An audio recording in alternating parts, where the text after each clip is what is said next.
Bueno, en esta oportunidad tenemos de invitado a Mariano Cironi, al doctor Mariano Cironi. Él es el director científico en el Instituto de Conservación de Ballenas, ¿no es cierto? Él también es profesor en la carrera de Ciencias Biológicas, ahí a la cual asistimos y Andrew asistía, en la Facultad de Ciencias Exactas, Físicas y Naturales, aquí en la Universidad Nacional de Córdoba. Hola Mariano, ¿cómo estás? Bien, Qué placer tenerte. Bien. Bueno, para mí también es un gustazo estar acá, me divierte mucho verlos trabajar en este rol. Fuera del ámbito Fuera del ámbito universitario. Aburridísimo en el ámbito universitario. No, no me vas a decir que mis clases eran aburridísimas, porque no, tu clase no, nosotros. Te la creo. Nosotros en ese ámbito. Bueno, Mariano, sos el director científico del Instituto de Conservación de Ballenas. ¿Qué es ser director científico y qué es el Instituto de Conservación de Ballenas? Bueno, ¿De qué primero, se trata esto? ¿qué es el instituto en todo caso? Es una organización no gubernamental sin fines de lucro dedicada a la conservación de las ballenas y su medio ambiente a través de la investigación y la educación. Entonces llevamos adelante programas científicos a través de los cuales generamos información científica sobre la vida de las ballenas, principalmente la ballena franca en Península Valdés, y luego utilizamos esa información para desarrollar programas educativos, acciones de difusión, de divulgación, educación en general, y también para generar estrategias de conservación a nivel local en Península Valdés, a nivel nacional en Argentina, y trabajamos mucho también a nivel regional en Latinoamérica a través de una red de unas 70 organizaciones similares a la nuestra que trabajan en todos los países latinoamericanos en estrategias de conservación marina. Ah, mirá vos. Entonces, sí, ampliamos nuestro rango de trabajo desde hace unos años. En un principio, el instituto lo fundamos en el año 96 y en un principio estábamos realmente muy focalizados en el trabajo de investigación allí en Península Valdés, y con el correr de los años, bueno, fuimos ampliando nuestras acciones para incluir, como te decía, acciones de educación y luego también de conservación ya a nivel regional en Latinoamérica. Ajá. Y acá no sé, bueno, vos cortame, Mati, yo vomito preguntas. No, está bien. Acá, bueno, a nivel nacional, acá en Córdoba, que estamos lejos del mar, ¿qué hacen, digamos? Bueno, yo soy cordobés. Ahí está. Y así todo, trabajo con ballenas. Ajá, bien ahí. Hace 20 años. De hecho, esta va a ser mi temporada número 20 trabajando en Península Valdés. Digo así siempre este chiste porque, bueno, muchas veces la gente le llama la atención que siendo cordobés y viviendo aquí, sí, estudié ballenas, trabajé en el mar. Claro. Pero es así. Me mudo, digamos, a Península Valdés todos los años en la temporada de ballenas, entre agosto y octubre. La temporada es más amplia, pero esos son los meses en los que concentramos nuestro trabajo de investigación. Y de todas maneras, aquí en Córdoba también tenemos algunos voluntarios que colaboran con actividades como análisis de datos, de los datos que recolectamos en Península Valdés. Nos ayudan también con traducciones. Todo el tiempo estamos necesitando traducir artículos científicos, informes, reportes de todo tipo de inglés al castellano, así y viceversa. Tenemos voluntarios que trabajan en la parte de diseño gráfico, por ejemplo, que nos ayudan a producir los materiales educativos y de difusión. Entonces, por más que vivamos en Córdoba, también hacemos trabajo relacionado con la conservación de las ballenas a la distancia, ¿no? Claramente son nómades, ¿no? Podríamos decir. Sí, porque sí, yo siempre digo que migro con las ballenas, ¿no? Hay que ubicarlo a Mariana. ¿Dónde están las ballenas? Va por ahí. Sí, la verdad que viajamos bastante, un poco de más últimamente. Chicos, o sea, ¿por qué las ballenas? Claro. ¿Por qué nos interesa conservar las ballenas o por qué les interesan las ballenas? ¿A mí? ¿Esto es una pregunta personal o esto es una personal pregunta y de ahí personal y a nivel ecológico? Claro, personal y el instituto, porque claro, bueno, a nivel personal, para mí, a mí siempre me ha fascinado el mar, a pesar de ser cordobés y haber nacido aquí en Córdoba, siempre sentí fascinación por el mar. Vi el mar por primera vez cuando era niño a los 6 años en Uruguay. Ese fue mi contacto con el mar. Mi primer contacto con el mar, y a partir de allí siempre quedé enamorado de todo lo que implica el mar. Me gusta el olor, me gusta el color, me gusta el sabor de la sal en el agua del mar y me fascina toda la diversidad de vida que hay en el mar. Y bueno, luego con el correr de los años ese amor y fascinación por el mar fue creciendo. Decidí en algún momento que quería ser biólogo, cuando me enteré de hecho que existía la carrera de biología. De niño no lo sabía, solamente que sabía que quería hacer algo con los animales. Entonces fue para mí todo un descubrimiento enterarme de que existía una cosa que se llamaba biología y que se podía estudiar. Y bueno, después dije, de todas las opciones que hay en la biología, lo que quiero realmente es estudiar ballenas. Y eso es, como te digo, por una cuestión personal. Hay mucho de pasión en lo que hacemos. En realidad sería buenísimo que hubiera pasión en lo que hace todo el mundo, ¿no? Que todas las personas tuvieran la suerte de tener un trabajo que los apasione, que les gusta y que les fascina. En mi caso es así, por suerte y por esfuerzo también, un poco de las dos cosas. Y además es importante, digamos, estudiar y conservar las ballenas, porque las ballenas son una especie indicadora del estado de salud del mar. Las ballenas migran, por ejemplo la ballena franca, hablemos de las francas de Península Valdés, individuos que han sido fotografiados en Península Valdés, han sido vistos también en Brasil, han sido vistos en las Islas Georgias del Sur, han sido vistos en Tristán da Cunha, que es un archipiélago pequeñito que está en el Atlántico Sur, a 4.500 kilómetros de distancia de Península Valdés. Entonces, con esto lo que quiero mostrar es que el rango, el territorio, digamos, en el que viven las ballenas es inmenso. Estamos hablando de millones de kilómetros cuadrados. Si una población de ballenas está sana, es un indicador de que su ecosistema está sano. Y en este caso estamos hablando entonces de que están sanos millones de kilómetros cuadrados de mar.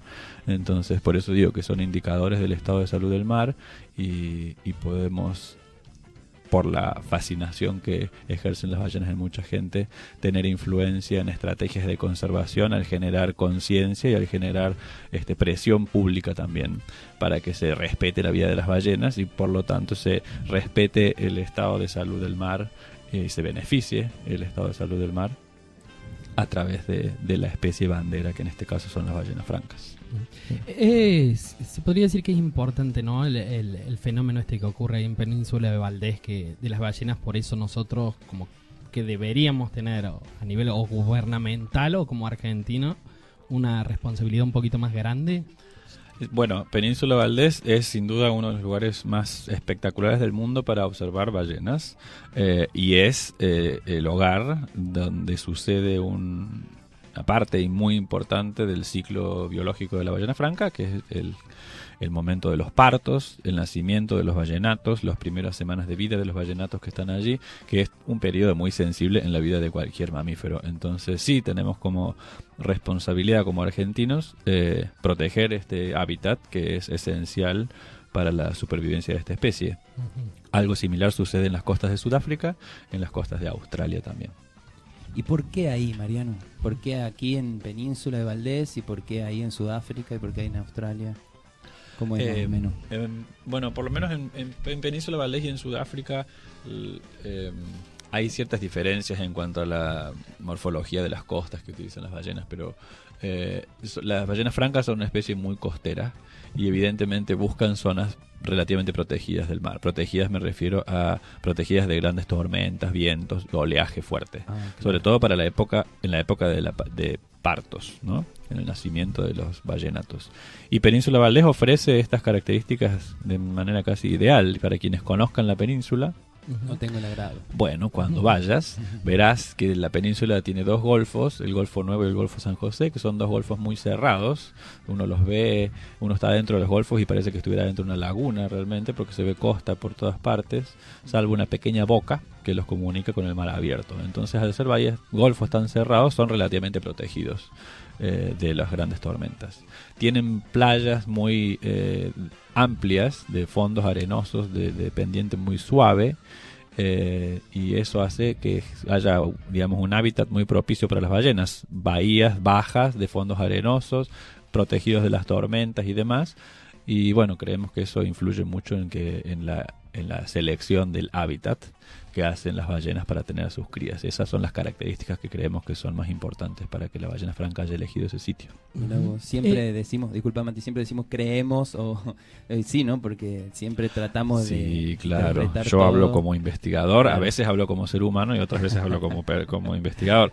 Si hablo como investigador debo decir creemos, suponemos, porque Inferimos. no hablo ballena, no hablo cetáceo. Claro. Por Como ahora. casi, ¿no? Igual. Como la Dory, ¿no? Dory, la de Buscando Nemo, ¿no? Que hablaba, que quería hablar en ballena con Te una veo ballena ahí jorobada. hablando como Dory. Bueno, yo no tengo esa capacidad, así que solo puedo inferir a través de nuestras investigaciones lo que las ballenas prefieren. Claro, claro. Como ballenas, sabemos que son grandes, ¿no? Ballenas, obviamente. Sí. Predadores de esas ballenas. Sí, hay. No hay, ¿Japoneses yo creo, o...? bueno, seres humanos, pero esos no son predadores, digamos. Por los predadores tengo mucho respeto. Claro. Por otras cazadores de ballenas no tengo ningún respeto. Y no se lo merece. No se lo merecen. No se lo De merecen. verdad que no se lo merecen porque lo que hacen es irrespetuoso y en unos minutos estaría bueno que hablemos de eso. Sí. Por favor, por favor. Pero bueno, los predadores a los que sí respeto son, por ejemplo, las orcas. Ujú. En Península Valdés hay una población de orcas pequeña, es bastante estable, que tiene alrededor de 30 individuos. Las orcas son súper predadores en el mar, ¿no? Y atacan a peces, se alimentan de peces, se alimentan de aves como Ujú. pingüinos y otras aves, y se alimentan también de mamíferos como otros delfines, como lobos marinos, elefantes marinos y ballenas francas. Entonces las ballenas francas, por más que son grandes, no están libres del peligro de la predación, porque las orcas además en general atacan en manadas, en grupos. De hecho, yo hice un estudio hace unos años analizando justamente todos los casos en los que había registros de orcas atacando a ballenas francas para ver cuáles eran las características comunes de los grupos de orcas que atacaban y demás. Y bueno, efectivamente los ataques ocurren. Y la ballena franca, como cualquier otra especie, tiene sus estrategias antipredatorias también.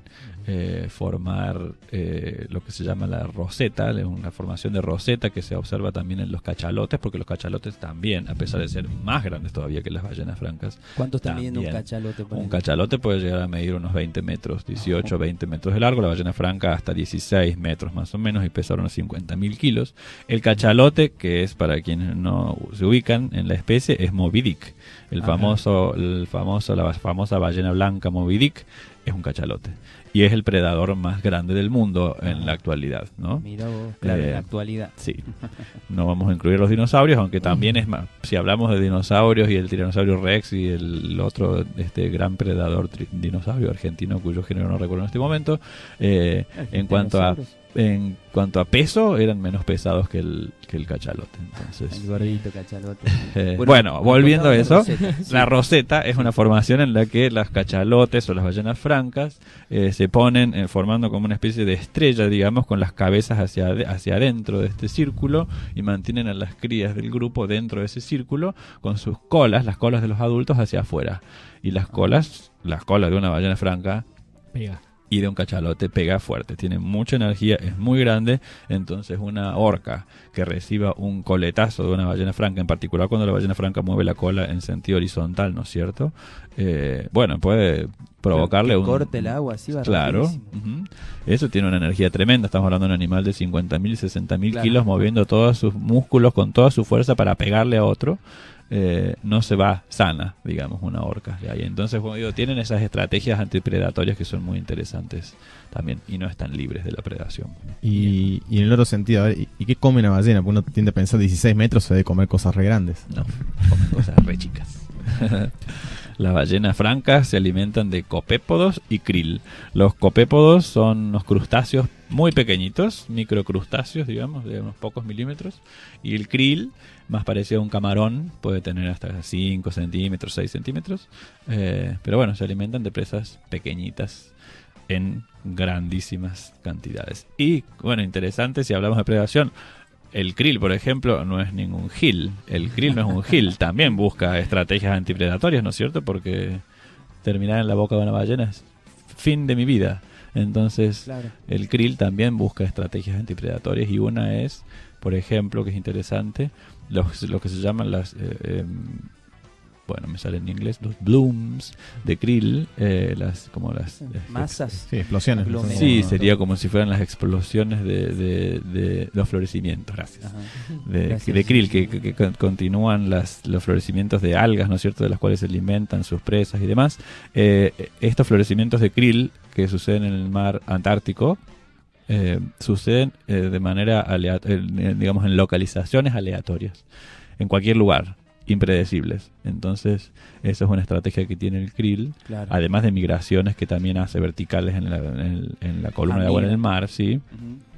Pero bueno, aparecer hoy acá y el año siguiente a 3.500 kilómetros de ahí es una estrategia también que tiene el krill para despistar a las ballenas, digamos, ¿no?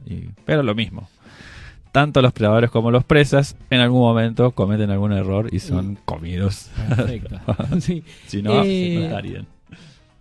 ¿Las ballenas se comunican cuando detectan comida, por ejemplo, en esos lugares que por ahí no son predecibles? Sí, bueno, sí, es interesante. Roger Payne, con quien trabajo desde hace 20 años, que es el director, el presidente de la organización con la que trabajamos en Estados Unidos, que se llama Ocean Alliance, la Alianza Oceánica. Roger estudió durante muchos años la acústica de las ballenas, en particular las ballenas jorobadas, pero también estudió la comunicación acústica de las ballenas azules.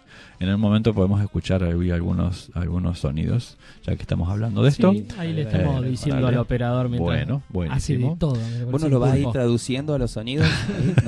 No. No, yo vine acá a hablar en castellano, nada. No en ballena, ya te dije que no soy como Dory. ¿Se escucha Ahí algo? se A ver. escuchan un par. A ver, ¿cuál tenemos? A A ver, ¿qué tenemos? ¿Viste cómo es esto? La transmisión en vivo. Estos que estamos escuchando son sonidos de ballenas francas. Las gorditas. Ah, ese fue.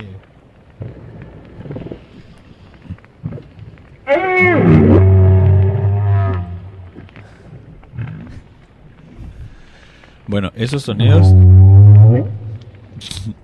de ballenas francas, el que estamos escuchando ahora, si no me equivoco, esta grabación es hecha con un micrófono aéreo, es decir, no con un hidrófono. Ujú. O sea, desde afuera del agua. Sí, se pueden escuchar los sonidos de las ballenas desde Ahí afuera es del la agua. magnitud. Sí, y en los días de calma en particular y en las noches de calma en particular en Península Valdés, una situación así mágica es sentarse en la playa sin ver nada a la noche y escuchar los sonidos de las ballenas cuando hay calma, porque en general a la noche baja el viento, entonces hay menos ruido y se escucha a las ballenas roncando, se escucha a las ballenas Ahí.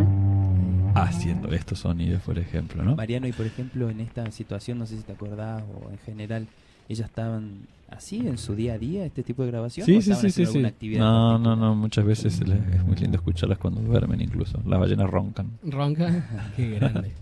Cuando están flotando, a veces se quedan dormidas así, y empieza sus espiráculos así, se relajan las narices y es como si roncaran realmente. Pero lo que te quería decir en cuanto a la comunicación, Sí. yo vuelvo. También en ese disco hay grabaciones de ballenas azules, pero son demasiado de una frecuencia muy baja y casi no se escucha. No importa, son como un trueno a la distancia los sonidos de las ballenas azules, que tienen la ventaja, porque son sonidos de baja frecuencia producidos bajo el agua, de la ventaja de escucharse a grandísimas distancias, ¿no? Los sonidos de baja frecuencia viajan literalmente miles de kilómetros en el mar. Entonces, una ballena azul, por ejemplo, que esté, por decir algo, cerca de las islas Georgias del Sur, en el Atlántico Sur, encuentra una de estas grandes floraciones de krill, estamos hablando de miles de toneladas de alimento, y empiezan a emitir sonidos que pueden ser escuchados por otras ballenas azules que pueden estar a lo mejor en las costas y dicen, bueno, vamos allá, y allá significa a 3.000 kilómetros de donde están, y allá van y llegan. y sí, cuando uno habla de ballenas tiene que hablar de escalas de tiempo y de espacio totalmente diferentes a las que estamos acostumbrados nosotros, ¿no? Para nosotros decir, bueno, me voy hasta allá caminando, son 20 cuadras, ya es una distancia. ni que hablar si hablamos de 10 kilómetros que vamos a ir caminando de un lado para otro. Bueno, pensemos en una ballena que va a decir, bueno, allá voy, sí, ¿estás allá? Sí, listo, ¿cuánto hay? Y son 3.500 kilómetros. Bueno, listo, nos vemos en un par de días. Y se va. ¿En un par de días por llega? decir algo, qué sé yo. Pero quiero decir, esas son las distancias en las que se mueven las ballenas, ¿no? Y hablando eso de las escalas, por ejemplo, más o menos cuánto vive una ballena, cuánto tarda en desarrollarse por ahí desde que nace hasta que ya es adulta. Bueno, hay un par de datos interesantes en cuanto a la longevidad de las ballenas. Si hablamos de nuevo de la ballena franca austral, de la ballena franca, mejor dicho, hay 3 especies de ballenas francas. La austral, que es la que vive en todo el hemisferio sur, la del Atlántico Norte y la del Pacífico Norte. Hay un registro de ballena franca del Atlántico Norte, que es una historia un poco triste, pero es interesante a la vez. Nuestros colegas de Atlántico Norte, que estudian las ballenas francas también desde hace algunas décadas, hace un tiempo hicieron una búsqueda de documentos históricos, diarios, revistas viejas y lo que sea, en la que se hubiera publicado fotografías de ballenas, en las que aparecieran alguna fotografía de ballenas francas. Y entre otros documentos encontraron algún artículo en un diario, si no me equivoco, en el que había una fotografía de una ballena franca adulta en el momento en el que estaban matando a la cría. En la época en la que se cazaban todavía las ballenas francas, es una foto en la que estaban matando a su cría. Como las ballenas francas se pueden identificar a través de sus callosidades, con una buena fotografía de la cabeza de una ballena, uno puede saber a lo largo de su vida que está viendo el mismo animal. Entonces buscaron esa ballena fotografiada cuando mataban a su cría en el catálogo de identificación de ballenas del Atlántico Norte y la encontraron como una de las ballenas que tenían identificadas. Y eso fue en el año 95, si no me equivoco. Y la fotografía vieja era del año 35. Entonces habían pasado 60 años entre que fotografiaron esa ballena cuando mataban a su cría y que la volvieron a fotografiar los investigadores, ya, ¿no? En otro contexto. Entonces habían pasado 60 años. Y ya estaba en edad reproductiva. Ya, ¿sí? justamente, ya tenía una cría, por lo tanto sabemos que en promedio las ballenas francas tienen a su primera cría en el Atlántico Norte a los 10 años de edad. Por lo tanto, esa hembra tenía por lo menos 10 años cuando fue fotografiada con su cría. Por lo tanto, en el 95 tenía por lo menos 70 años. Pero digo por lo menos 70 porque a lo mejor puede haber tenido 120 o 150. Realmente la longevidad de las ballenas francas todavía no la conocemos, pero sí se han hecho estudios con la longevidad de ballenas de Groenlandia, que son una especie muy cercanamente emparentada a las ballenas francas. Se llama ballena de Groenlandia, vive en el Ártico. Es una ballena un poco más grande que la ballena franca, hasta unos 18 o 20 metros. Y en este caso hay un estudio muy interesante que se hizo en base al análisis del cristalino del ojo de las ballenas que son cazadas actualmente, es otro tema también para hablar, a través de la que se llama la cacería aborigen de subsistencia. Ciertos pueblos en ciertos países siguen cazando ballenas, entre comillas, para subsistir, y con esas ballenas que se matan para este consumo, digamos, tradicional de carne de ballena, se hacen algunos estudios también con algunas de sus partes. Con un análisis químico del cristalino del ojo se puede estimar la edad del animal. Investigadores trabajando con esta especie en Estados Unidos y Canadá utilizaron entonces estas ballenas, hicieron este análisis y determinaron que los 3 animales más viejos que habían analizado tenían por lo menos 200 años de edad, con uno que estiman que tenía 240 años de edad. Lo interesante además de este estudio fue que en algunos de estos individuos encontraron además puntas de arpones clavados en sus cuerpos, de arpones viejos, hechos con tecnología que ya había dejado de utilizarse. Digamos, los balleneros de 200 años atrás, en este caso, arponearon algunas ballenas y esos arpones, bueno, se rompieron, se quebraron y la ballena se fue sin morir. Y se llevó la punta del arpón clavada en su cuerpo por el resto de su vida. Entonces, en estas ballenas que hicieron estos análisis, porque la sorpresa era muy grande decir este animal, que es un mamífero, tiene 240 años. Era realmente como decir, ¿realmente estaremos haciendo bien las cosas? Utilizaron esos arpones entonces para compararlos con colecciones de arpones y flechas en museos. Y bueno, vieron que la técnica que habían utilizado para construir esos arpones, el material, la forma, el tamaño y demás, coincidía con arpones que habían sido dejados de utilizar y de construirse 150, 200 años atrás. Y eso entonces confirmó realmente que el método estaba dando un resultado. No solo nos dan una idea de cómo está el mar casi en su totalidad, sino también desde hace muchísimo tiempo. Es como que también podemos, Sí. a través de ellas, ver cómo es Sí. cosas que se hacían hace 1000 años, hace 100 años, 100 Sí, años. sí, sí, tal cual, como pasa también con la astronomía. Cuando uno ve cuerpos celestes y dice, bueno, estoy viendo cómo era este cuerpo hace 15 millones de años, porque la luz me está llegando recién ahora, Claro. y estoy viendo el pasado, hoy. Con las ballenas también, un poco de eso podemos ver. Ujú. Vamos al tema que eligió Mariano. Vamos al tema de